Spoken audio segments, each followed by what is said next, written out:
Vamos lá, né? Não tenho o que fazer agora. Olá, gente, tudo bom? Meu nome é Adalmo e esse é o Gira Trinco. Esse vai ser meu canal no YouTube. Eu também devo ter perfil no Instagram e no TikTok. A ideia de fazer isso aqui é para comentar literatura, livros. Quer dizer, eu não sei a diferença de literatura e eu realmente não lembro. Eu acho que eu já aprendi isso na escola. Mas de qualquer forma, eu quero comentar melhor os livros que eu leio. Eu já fazia isso no Instagram pelos stories, mas era assim, nem era um vídeo no story, era literalmente literalmente era eu escrever comentários muito curtos e eu sentia que isso não rendia praticamente nada. Eu não conseguia aprofundar, li livros muito complexos em que eu tinha que falar, eu gostei. É muito bom, muito legal. E não tava dando certo, eu não tava gostando, então isso aqui é para eu comentar com mais profundidade. É, Então vamos começar. O primeiro livro vai ser, ironicamente, uma coisa meio pesada. Não o livro que eu queria começar, mas é o que deu para começar. E vamos falar hoje sobre Grande Sertão Veredas. Gata. E aí, o Grande Sertão Veredas, ele é um livro de 1956, do João Guimarães Rosa. Essa edição, ela é super recente, eu acho que é a mais recente. Ela tinha uma quer dizer, uma primeira edição, porque isso é uma reimpressão da última edição. Aí a primeira impressão, ela tinha como é que chama? Essa faixa que era de tecido, eu queria ter comprado a de tecido, mas não deu certo. E aí, tô com isso aqui. E eu demorei uns 4 meses para ler isso, então vamos lá. Os meus vídeos eles vão ser divididos em 3 partes. Primeiro, uma introdução básica.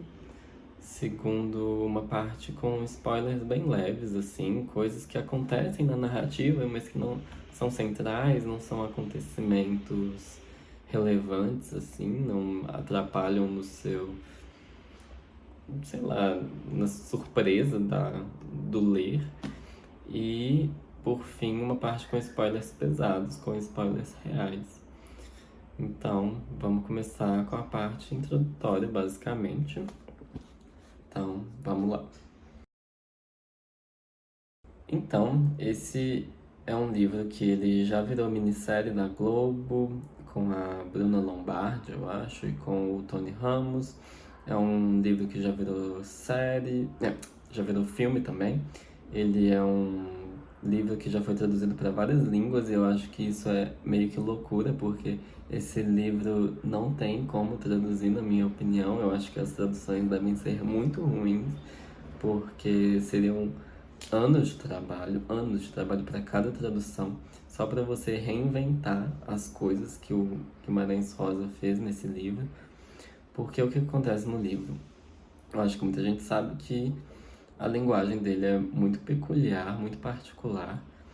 Ele tem muitos neologismos. O João Guimarães Rosa, no apêndice do livro, eu descobri que ele tinha conhecimento de línguas assim. Ele falava alemão, latim, grego, sei lá. Ele lia em várias línguas, ele sabia falar várias línguas. Acho que tudo começou com francês, se eu não me engano. E então ele brinca com tudo, assim. Ele sabia falar Esperanto, que é uma coisa que já te dá uma noção do que cada língua vai ter como estrutura, é, como gramática, assim, como se montam palavras, e ele vai brincar muito com isso. Só, só que o que isso causa no texto, né? Isso faz com que o texto seja muito truncado. É um livro muito difícil de ler. É um livro que você vai travando, assim, você tem que ter um relaxamento, ele não flui muito bem. A narrativa flui, tipo, ela é bem conduzida, mas cada frase vai ter uma estrutura muito complexa. Ele é quase que aquelas poesias antigas, clássicas, não sei, que altera a ordem de um, de uma frase, Eu esqueci como que fala a frase de um jeito bonito. Oração. De uma oração. Então, isso dificulta muito o livro. Dificulta muito a leitura do livro.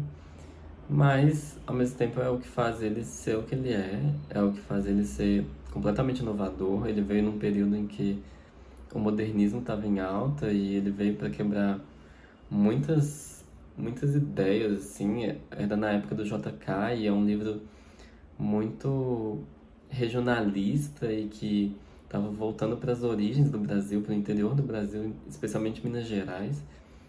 E o Guimarães Rosa é de Minas, o que dá um certo orgulho, assim. Eu comentei isso com algumas pessoas enquanto eu lia, que é um livro que te dá orgulho de ser mineiro. Mas voltando para a linguagem, antes que eu esqueça, a linguagem é tão complexa que tinha hora que eu não sabia o que estava acontecendo. Por quê? Eu não sabia se eu estava lendo um neologismo, eu não sabia se eu estava lendo uma palavra com uma grafia antiga, porque o livro ele não foi atualizado totalmente, ele meio que foi preservado a linguagem. Eu não sabia se eu estava lendo um erro de digitação, ou eu não sabia se eu não conhecia a palavra. Eu não sabia. Tinham essas 4 opções para vários termos, o livro inteiro. E isso era uma coisa um pouco, dava uma certa agonia às vezes, mas quando você se permitia ir, e assim, o que eu entendi foi isso. Você não precisava ficar questionando muito. O livro, graças a Deus, ele não exige tanto que você fique pausando. Se você se permite não entender umas coisas, ele vai. É um livro grande, é um livro que tem uma jornada épica, é como se fosse o nosso Homero. E ele tem um herói imperfeito, que eu vou falar um pouco mais. Mas, no geral, eu já vou falar o meu veredito sobre esse livro, porque logo em seguida eu vou começar a falar coisas de spoilers e não spoilers. Mas, no geral, 2 perguntas. Se eu gostei desse livro e se eu indico. Gostei sim. Eu acho que valeu a pena. Foi um trabalho árduo. Acho que demorou 4 meses para eu ler. Mas valeu a pena. Eu acho que ele é um livro histórico, ele é um clássico. Eu que sou mineiro e eu que já tenho um hábito de leitura, eu gostei de ler. Eu acho que foi uma coisa para a vida toda, assim. E aí não me arrependo. Foi trabalhoso, mas valeu a pena, eu gostei. Ponto. Se eu recomendo esse livro? Não, eu não recomendo esse livro. Não recomendo Grande Sertão Veredas. Por quê? Eu acho que, assim, o único tipo de pessoa para quem eu recomendo esse livro são pessoas que já leem muito, que já têm um hábito de ler e que são de Minas Gerais. Eu acho que, tirando essas pessoas, não vale a pena. Se você não lê muito, não vale a pena. Se você quer tentar algo novo, não vale a pena. E eu digo isso, assim, tem muita coisa escrita, gente. Tem muitos clássicos escritos também, inclusive. E esse não é um clássico que eu recomendo. Esse não é um livro que vai te dar satisfação imediata, assim. Talvez não te dê. É um risco muito grande. E a gente pode falar sobre valor histórico, valor cultural.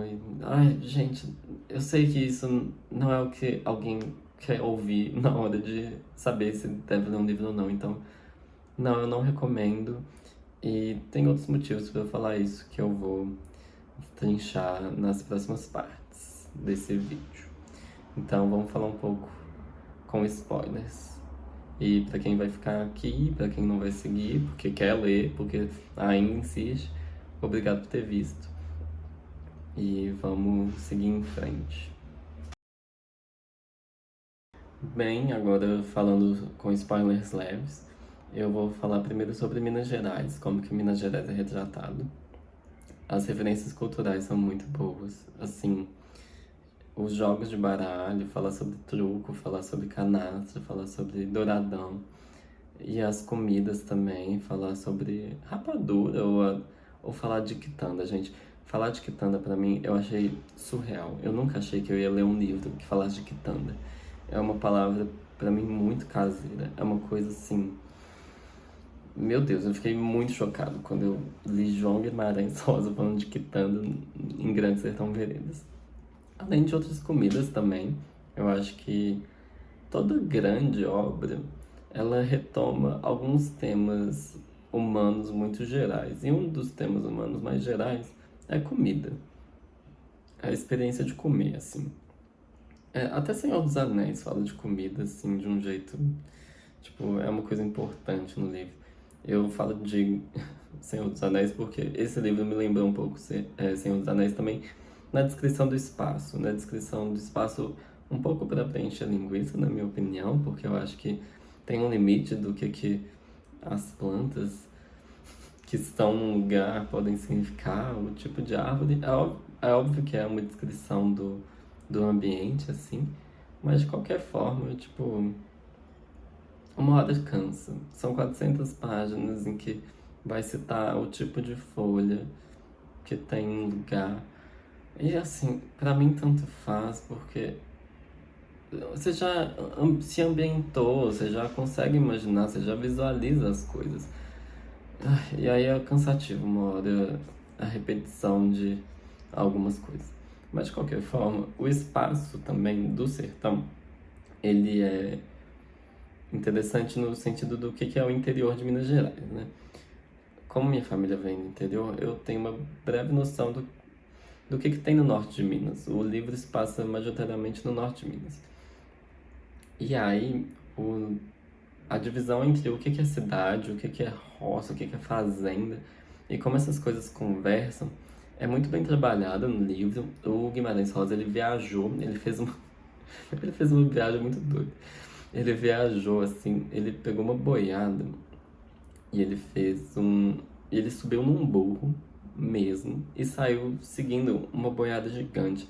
Tem foto disso no livro. Eu não sei, gente. Ainda esse é o primeiro vídeo que eu tô fazendo, né?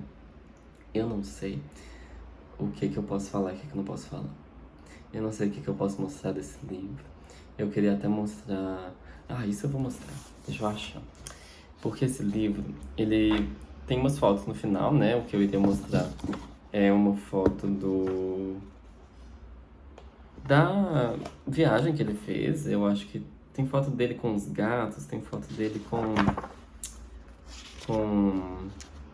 a mulher, tem foto dele em várias situações. Ele prestes a tomar uma cadeira no, na Academia Brasileira de Letras. E aí, esse livro, ele tem um trem que eu achei muito curioso, gente. Eu não sei se dá pra ver aqui. Ai, Jesus. Mas a costura dele é tipo, isso aqui é vermelho, isso aqui é azul. Eu não sei como que eles fizeram isso. Eu não sei, eu juro que eu não sei. Porque a linha, eles usaram duas linhas ou eles pintaram uma linha de tal forma, só, tipo, alterando as duas cores só pra colocar nesse livro? Eu nunca vi nada parecido.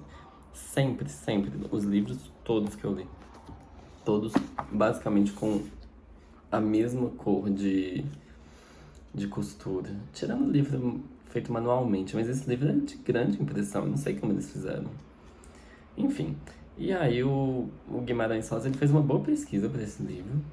Ele, inclusive, falou uma coisa meio problemática, na minha opinião, que ele virou e falou que ele até se sentia um pouco um sertanejo, um jagunço, assim. E não, né, Guimarães?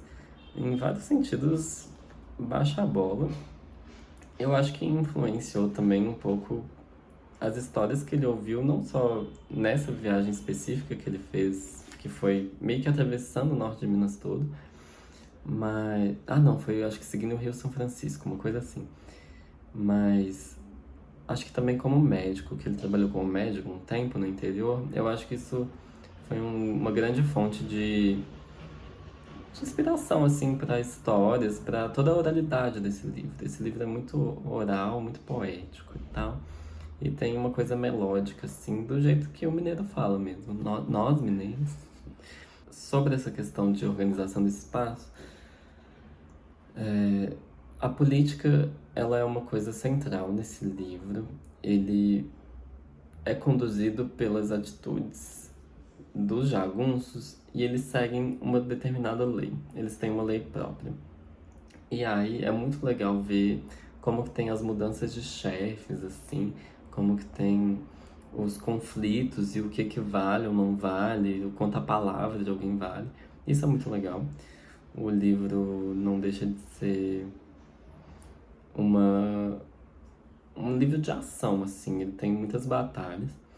E essa coisa política, eu acho que é influenciada pelo fato de que o Guimarães Rosa ele foi um diplomata muito, muito relevante, assim, uma pessoa que teve almoços com presidentes, uma pessoa com uma carreira de diplomata incrível.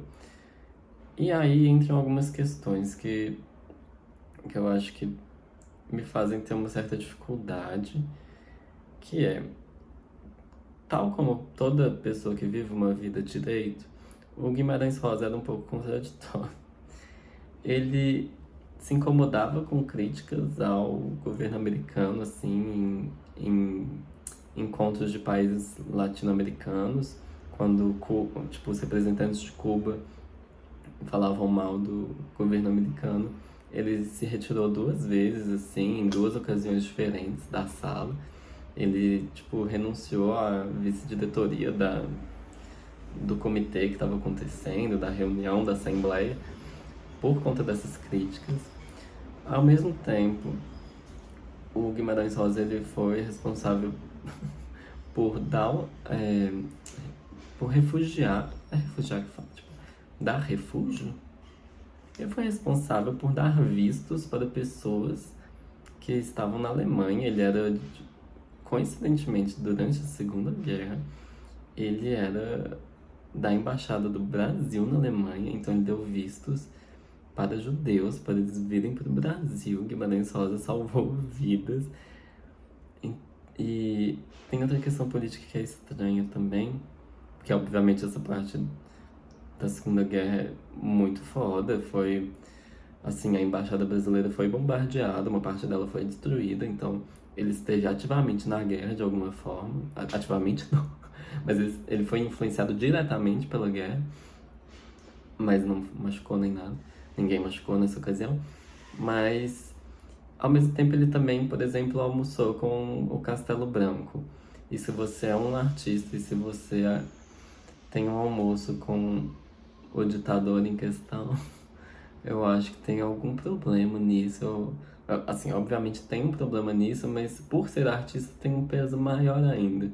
É como se fosse uma traição da própria classe. Então, essa questão política do Guimarães Rosa, não sei, eu fico meio confuso, porque no fim das contas isso vai dialogar com o maior tema, assim, o maior tópico desse livro, que eu vou falar na parte com spoilers mais pesados.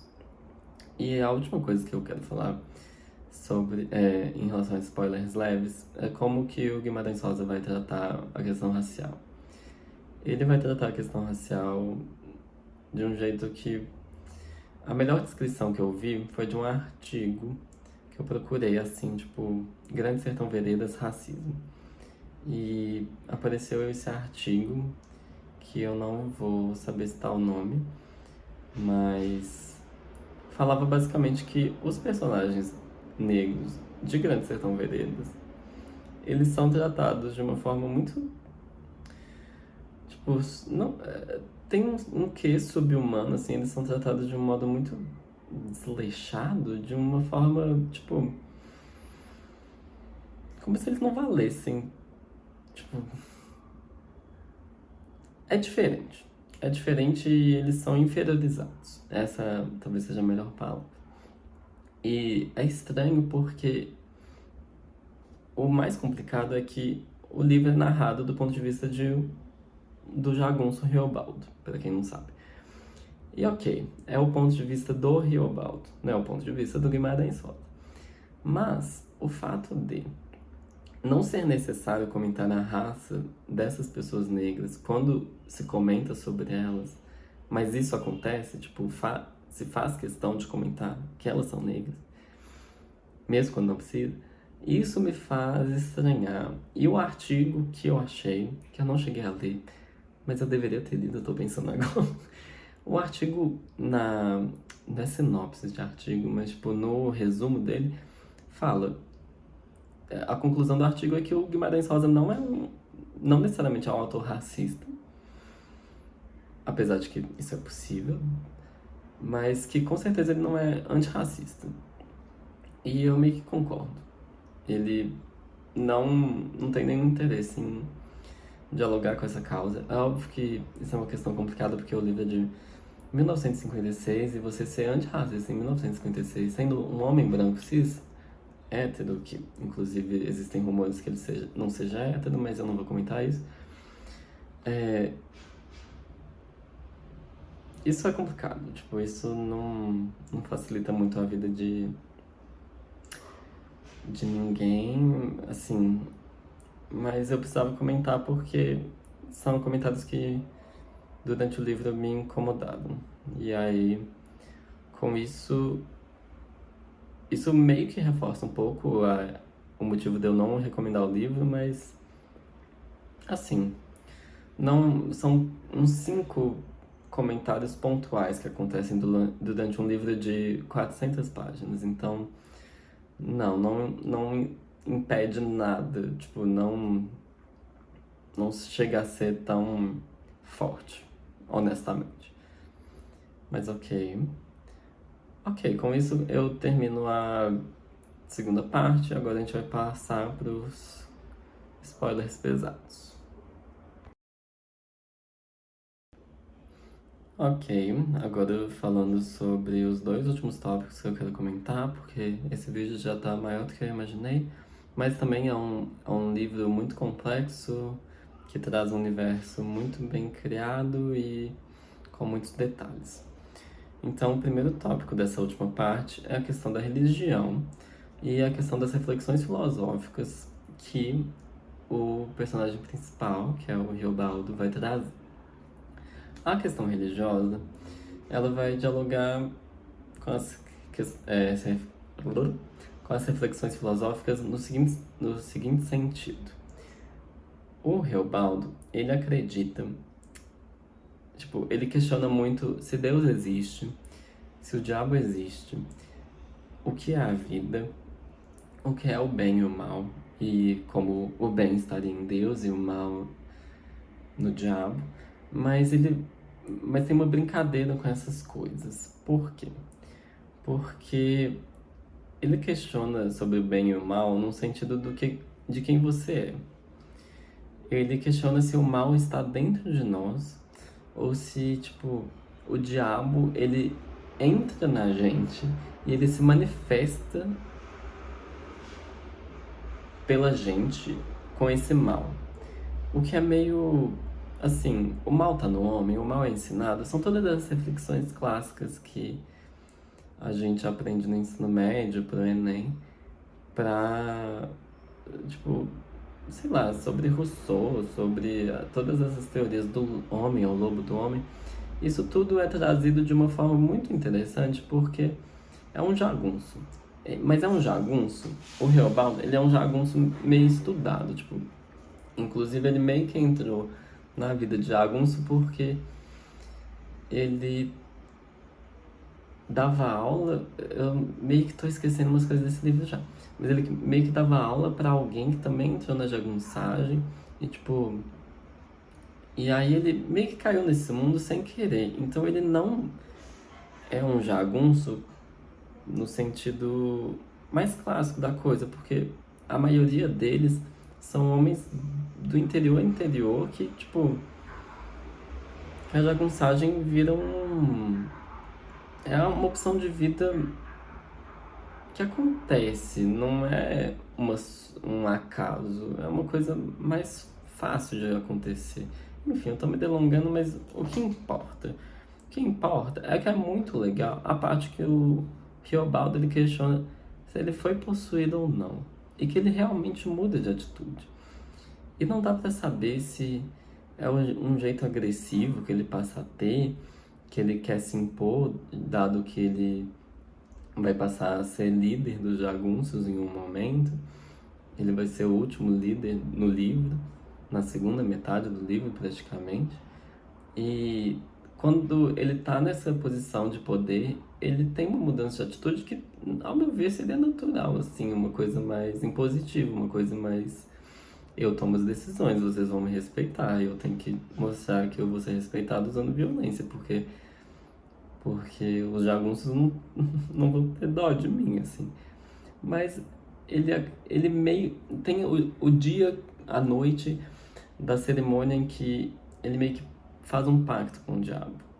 Só que, ao mesmo tempo, o diabo não vem, ele não se manifesta de nenhuma forma, não acontece nada. Mas é como se tivesse o efeito, é quase um efeito placebo, assim. O que é uma questão interessante. Acho que é uma das coisas que eu mais gostei desse livro. E o que acontece também? Essa questão de energia, de tipo, como as coisas acontecem no mundo, o sertão também é um grande personagem. E se o sertão vai te fazer bem ou mal, se ele vai te dar sorte ou não. E aí, nisso tudo, o que eu tiro? Que ele meio que acha um sentido na vida. Ele fala que viver é muito perigoso constantemente, mas ele chega na conclusão de que, tipo, é sobre essas experiências que você tem, é sobre as aventuras e tal. E mais do que isso, que, tipo, o diabo não existe. Ele conclui que o diabo não existe. E, e assim, o livro basicamente todo é questionando isso, mas não importa também se existir, se o mal se manifesta, se o mal se manifesta pela ausência de Deus ou pela presença do diabo. Eu acho que, de qualquer forma, todas as reflexões filosóficas do livro são muito bem encaixadas e levam para esse lugar, quase um tudo em todo lugar ao mesmo tempo, de que não importa, vive a vida, vive os momentos. Enfim. E outra coisa também, só para encerrar esse tópico. Isso está totalmente atrelado em como eles enxergam o medo. Ele fala em vários momentos sobre como eles não podem ter medo. E isso é uma coisa muito perigosa, assim, pro ser humano em geral, mas como eles são jagunços, tem aquela questão assim, a gente não pode ter medo, a gente tem todo um, como é que fala? Não é protocolo, mas tipo, uma posição, assim, toda uma marra. E eles podem ter medo. E vários morrem, inclusive, esse medo da morte é uma questão muito trazida também. E vários morrem de jeitos muito estúpidos, assim, com muita facilidade, com quase sem querer. E viver. E por que eu tô trazendo isso? Viver num ambiente em que isso acontece, tipo, que a morte é tão presente e que a morte é tão palpável o tempo todo, a qualquer momento pode ter um ataque surpresa do inimigo, pode ter, tipo, a arma de alguém atira sem querer e vai no você. Tudo isso é, assim, mexe com a cabeça da pessoa e o jeito que o Guimarães Rosa trabalha essa instabilidade na vida dos jagunços eu achei louvável, honestamente. Achei muito bom. E aí a gente vai falar sobre o último tema, deve ser o tema que eu vou comentar no TikTok, no Instagram, no Reels, que é a questão LGBT. Por quê? O livro, ele é uma história de amor entre duas pessoas, o Diadorim e o Riobaldo. E quem é Diadorim? Ele é apresentado no início do livro como o melhor amigo do Riobaldo, é uma pessoa que vai acompanhar ele o livro inteiro. E no início do livro mostra essa amizade, e aí tem um flashback que mostra que Riobaldo conheceu o Diadorim, tipo, eu não lembro como que foi exatamente, mas eles tiveram um passeio num rio, assim, que foi marcante pro Riobaldo, foi uma conversa que ficou, assim, pra ele. E aí, posteriormente, eles vão se reencontrar por acaso, já jagunços, os dois. E aí o Riobaldo reconhece, assim. E o Riobaldo, ele vai falar de Adorim de um jeito muito, tipo, ele está apaixonado o livro inteiro por Diadorim. Não, honestamente, ele fala dos olhos verdes de Adorim. Ele fala do toque de Adorim, a vontade de beijar a boca do Diadorim. Ele é muito explícito, é muito explícito. Não tô falando, ai meu Deus, é um romance velado entre dois homens. O Riobaldo, ele fala o tempo todo. Você passa o livro todo meio que acreditando que, tipo, não é um romance LGBT. O Riobaldo é bissexual. O Diadorim também, ele meio que. Não que ele corresponda assim, nunca acontece nada, spoilerzão, né? Mas já estamos aqui nessa parte do vídeo. Mas, tipo, tem um romance ali palpável. E aí, no final do livro, se descobre, é o grande segredo do livro, a grande reviravolta, que Diadorim nasceu com órgãos genitais femininos.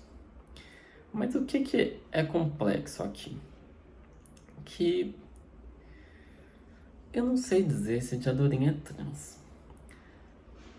O fato do Reobaldo ver ele como um menino desde a infância, tipo, já no episódio quando eles são crianças, me faz ter, tipo, quase certeza.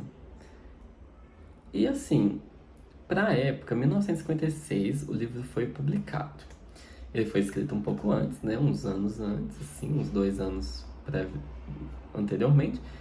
Mas o livro se passa em 1920. E a questão trans, nem a questão bissexual era falada, sabe? Mas a questão trans, assim, quais eram as opções de alguém trans naquela época? Até pra se colocar numa obra. O Guimarães Rosa com certeza não estava ciente de qualquer coisa que atualmente é discutida.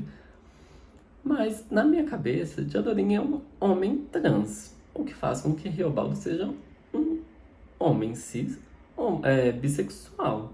Porque mesmo que ele enxergue, tipo, mesmo que ele se sinta atraído por uma pessoa que tenha órgãos sexuais, órgãos genitais femininos, mesmo que na minissérie da Globo a Bruna Lombardi tenha feito Diadorim, tenha sido uma mulher cis, a pessoa que interpretou, eu acho que essa coisa da infância dificulta a gente afirmar que Diadorim é só uma Joana d'Arc. E Joana d'Arc, inclusive, também é uma questão a se discutir se é trans ou não. Essa coisa de só... Tipo, Mulan também, eu acho que... Não sei. Mulan acho que é um caso diferente. Mas, porque era uma questão de sobrevivência também. Mas, especificamente no livro, a Diadorim, que eu não sei como eu trato, inclusive os artigos escritos no apêndice do livro também alternam os pronomes, que eu acho muito interessante. E não é discutido, o apêndice não fala disso, que eu acho muito problemático, porque... Problemático é uma palavra estranha, né? Eu acho que é uma faz falta, porque, gente, pelo amor de Deus, é um romance LGBT. Tipo, mesmo que seja entre uma mulher cis e um homem cis, o livro, tipo, o romance em si, tipo, já que tudo acontece até a morte de Diadorim, porque Diadorim morre na batalha final, e o Reobaldo só descobre que dos órgãos sexuais nesse final. Então, todo o romance que eles vivem é um romance entre duas pessoas que se tratam, tipo, homens, assim. Reobaldo acredita até o fim, até a morte de Adorim, que ele se interessava, assim, por um homem. E, eu acho muito complexo. Eu acho que alguém devia fazer um estudo mais aprofundado. Eu não achei nada muito relevante. No livro existe uma parte, inclusive, uma outra parte LGBT, que é de duas mulheres que elas vivem numa casa. Elas são herdeiras, assim. Perdão. Elas são herdeiras, elas vivem numa fazenda, eles têm que se refugiar nas fazendas, assim, eles vão andando pelo sertão e vão parando em umas fazendas. E aí. E, demorou pra aparecer. Mas aí, essas mulheres, elas vão. Diz que elas têm algum tipo de romance, assim, que elas têm alguma interação sexual, pelo menos. Isso é comentado no livro também. Mas Enfim, Jadorim é a melhor personagem, talvez. Mentira, eu gosto mais do principal, do Riobaldo. Mas Jadorim é um personagem muito interessante. Você fica torcendo pra acontecer o romance e não acontece, tipo. E fica essa dúvida de quem Jadorim era. Eu queria saber mais. Eu queria. Obviamente não vai acontecer nada, não vai ter um spin-off, porque Guimarães Rosa acho que nem tinha interesse nisso, mas já morreu. E honestamente é uma coisa que na minha cabeça Jadorim era uma pessoa trans. Quer seja não binário, quer seja um homem trans, mas tinha alguma coisa ali. Pelas impossibilidades da época de se fazer uma cirurgia, mesmo de. Tipo, ele já disfarçava o corpo, então não sei se tinha uma disforia. Eu não acho que era tão só pra estar ali lutando, sabe? Eu acho que não é sobre isso. Especialmente por causa do episódio da infância. O Reobaldo, criança, enxerga um menino em Diadorim. Então isso tem um peso pra mim. E é isso, eu já cansei de falar. Esse vídeo ficou grande. Eu espero que eu consiga editar isso direito. Eu espero que vocês tenham gostado. Os outros vídeos vão ser menores, provavelmente. Assim, tem um livro que eu tô lendo que é gigante, que também vai ter um vídeo grande, mas no geral vão ser vídeos muito menores. E muito obrigado se você viu até aqui. E vamos lá, continuar com esse projeto e ver onde vai dar. Um abraço, um beijo, até mais.